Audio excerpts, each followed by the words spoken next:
हावा र सूर्य। एक दिन दिउँसो हावा र सूर्य को बलियो भन्ने विषयमा वाद विवाद गरिरहेका थिए। मैले ठुलो रुख उखेलेको छु, लाखौं पानी जहाज समुद्रमा डुबाएको छु। हावाले घमण्डका साथ भन्यो, तिमी यी कुनै पनि काम गर्न सक्दैनौ। सूर्य मुसुक्क हाँस्यो, काँध उचाल्यो। तैपनि तिमी नै सबैभन्दा बलियो भन्न मिल्दैन, सूर्यले भन्यो। म तिमीलाई बादलले छोपेर कसैले देख्न नसक्ने पारिदिन सक्छु। तिमी मलाई छेक्न सक्दैनौ, बादलले भन्यो। अझै पनि मेरो विचारमा तिमीभन्दा म नै शक्तिशाली छु, सूर्यले मुसुक्क हाँसेर भन्यो। हावाले असन्तोष व्यक्त गर्यो। उसलाई सूर्यको कुरा मन परेन। त्यसो भए एउटा जाँच किन नगर्ने, हावाले प्रस्ताव गर्यो। हावाले एक चक्कर लगायो। आफ्नो बल केमा देखाउने त्यसको खोजी गर्यो। कसले धेरै घर भक्काभक ढलाउन सक्छ त्यसको जाँच गर्ने कि, उसले भन्यो। यो कुरा सजिलो पारौँ है त, सूर्यले भन्यो। ऊ त्यो मान्छेलाई हेर त, हावाले तल हेऱ्यो। एउटा मान्छे बाटोमा हिँडिरहेको थियो। ऊ सुसेल्दै रमाउँदै हिँडिरहेको थियो। उसले काँधमा एउटा रुमाल हालेको थियो। कसले पहिला उसलाई बाटोमा लडाउन सक्छ हेरौँ न, हावाले भन्यो। हुँदैन, यस्तो जाँचले त्यो मान्छेलाई घाइते बनाउँछ। बरु उसले ओढेको त्यो रुमाल कसले झिक्न सक्छ हेरौँ, सूर्यले भन्यो। हावाले काँध उचाल्यो। आकाशमा एक चक्कर लगायो। सुहाँ सुहाँ फुहाँ फुहाँ गर्यो। जोडले रुख हलायो र पात उडायो। त्यो मान्छेले निधार खुम्च्याउँदै आकाशतिर हेऱ्यो अनि आफ्नो रुमाल बलियो गरी बेर्यो। आकाशमा बादल गड्याङ गुडुङ गर्यो। जनावरहरू आफ्नो वासस्थानतिर फर्किए।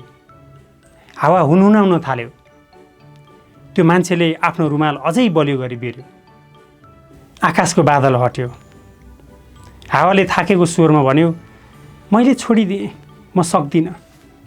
आफ्नो सास सामान्य बनाउन हावा बादलमाथि गएर बस्यो। अब मेरो पालो, सूर्यले भन्यो। उसले हाई काड्यो अनि आफ्नो प्रकाश फैलायो। ऊ रापिलो र ठुलो भयो। पृथ्वी एकैछिनमा तात्यो र गर्मी भयो। त्यो मान्छेले आकाशतिर हेऱ्यो अनि निधारको पसिना पुछ्यो। कस्तो अचम्मको दिन आज, उसले आफैसँग भन्यो। उसले रुमाल झिकेर काखी मुनि च्याप्यो। तिमीले जित्यौ, हावाले खुसी साथ सूर्यको जित स्वीकार्यो। उसले ताली बजाएर रुखका पात शिरशिर हल्लायो। मान्छेको रुमाल खसाउन उसलाई लडाउनै पर्छ भन्ने छैन, सूर्यले हावालाई जिस्क्याउँदै भन्यो। उनीहरू बाटोमा हिँडिरहेको मान्छेलाई हेर्दै मुस्कुराए। त्यो मान्छे फेरि पनि आफ्नै सुरमा सुसेल्दै हिँडिरहेको थियो।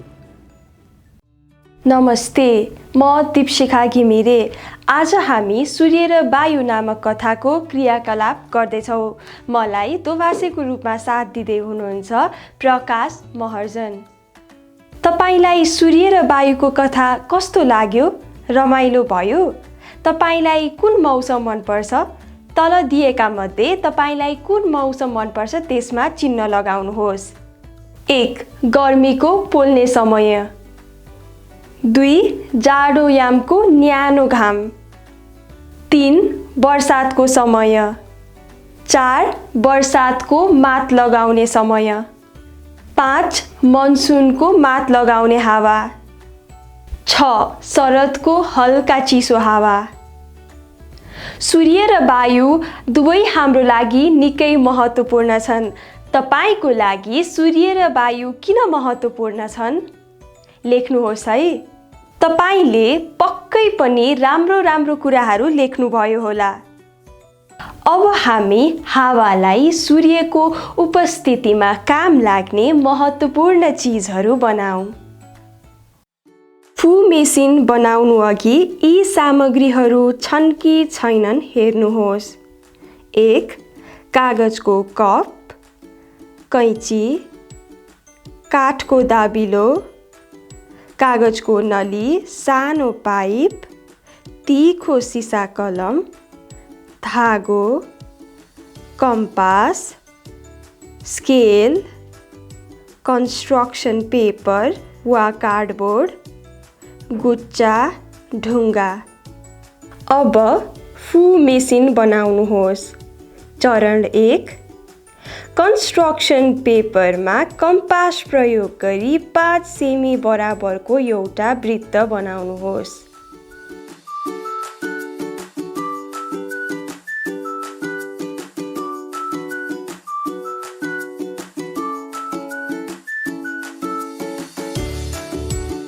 चरण 2, यसरी बनाइएको वृत्तलाई कैँचीले काट्नुहोस् र यही वृत्तको भित्रपट्टि 2 सेमीको अर्को सानो वृत्त बनाउनुहोस्।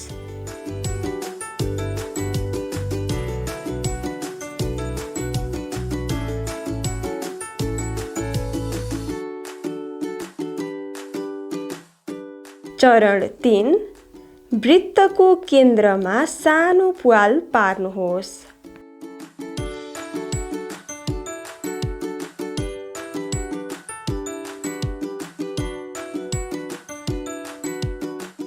चरण 4, माथिको चित्रमा जस्तै वृत्तको केन्द्रमा 2 वटा रेखा खिच्नुहोस्।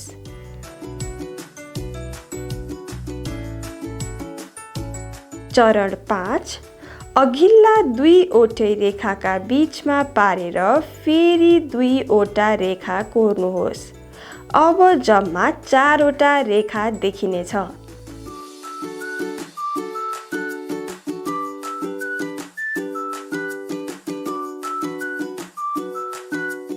चरण 6, अब रेखाहरूलाई भित्री वृत्तसम्म मात्र पुग्ने गरी कैँचीले काट्नुहोस्।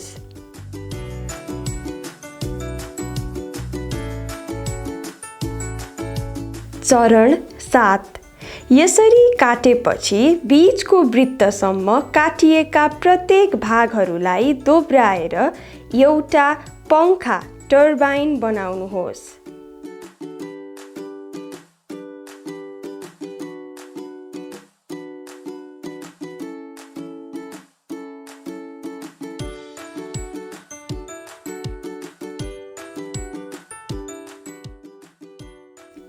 अब तपाईले पंखाको अन्तिम रूप देख्न सक्नुहुन्छ।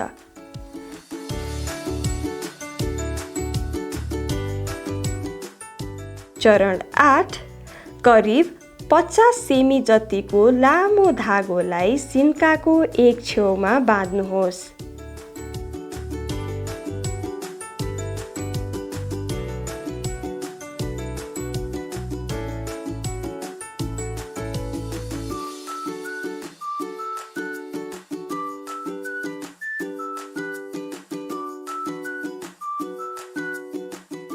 चरण 9, अब एउटा कागजको कपको मुख नजिकै एउटा सानो प्वाल खोप्नुहोस् र धागोको अर्को छेउलाई त्यसमा बाँध्नुहोस्।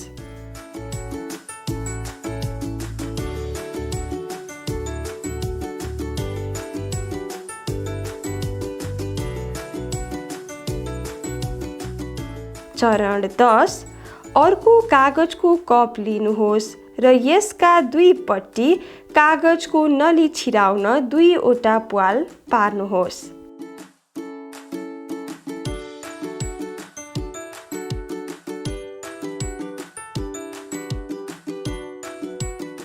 चरण 11, कपमा ठिक हुने जति लम्बाइ राखी नलीलाई काटी र त्यस नलीभित्र डोरी बाँधिएको सिन्कालाई छिराउनुहोस्।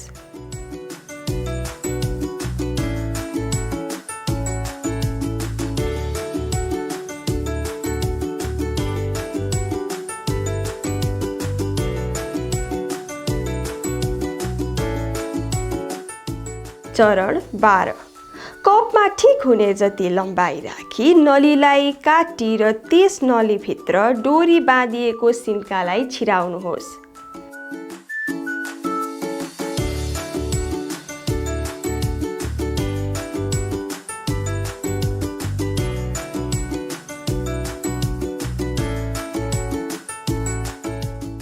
चरण 13, तपाईको फु मेसिन तयार भयो।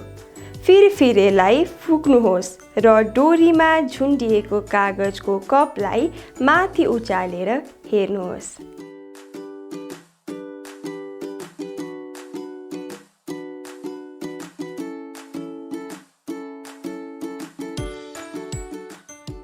बधाई छ तपाईँलाई तपाईँको फिरपिरे तयार भएकोमा। अब हामी सिप बढाउँ, कपमा गुच्छाहरू राखौँ। हावाले त्यसको ओजनलाई उठाउने कोसिस गर्नुहोस्। भिन्न भिन्न ठाउँबाट त्यसलाई फुकी कुन ठाउँबाट उडाउन सजिलो हुन्छ भन्ने कुरा पत्ता लगाउनुहोस्। पङ्खा घुमाउनको लागि, हावा फुक्नको लागि हामीले सानो नलीको प्रयोग गर्न सक्छौँ। अब सिधै फुक्दा र नलीले फुक्दा के फरक हुन्छ पत्ता लगाउनुहोस्। अब दिमाग लगाऊ। फु मेसिन जस्तै काम गर्ने अन्य मेसिन र यन्त्रहरू कस्ता कस्ता छन्, के हुन् पत्ता लगाउनुहोस्। फु मेसिन कुन सरल सिद्धान्तमा आधारित छ पत्ता लगाउनुहोस्।